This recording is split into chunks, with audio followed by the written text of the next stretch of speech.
জুলাই সনদ বাস্তবায়ন ছাড়া ফেব্রুয়ারিতে নির্বাচন হওয়ার সুযোগ নেই বলে মন্তব্য করেছেন এনসিপির আহ্বায়ক নাহিদ ইসলাম। বলেন, জুলাই সনদ বাস্তবায়ন ও গণহত্যার বিচার প্রক্রিয়া শেষ করেই নির্বাচনের দিকে যেতে হবে।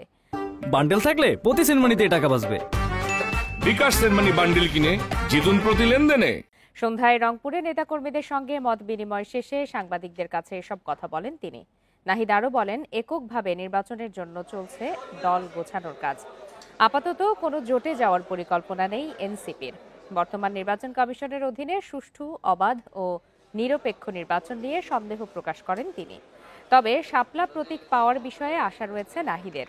কেউ এককভাবে সরকার গঠন করতে চাইলে তা টেকসই হবে না বলেও মনে করেন নাহিদ। জুলাই সনদ বাস্তবায়ন না হলে তো নির্বাচন হওয়ার কোনো সুযোগই নেই। জুলাই সনদ এবং বিচার রোডম্যাপ দিয়ে তারপরে নির্বাচনের দিকে যেতে হবে। নবগঠিত দলের সাথে যদি তারা বেইনসাফি করে, তাহলে এই নির্বাচন কমিশনের অধীনে একটা সুষ্ঠু নির্বাচন হওয়া তো সম্ভব নয়।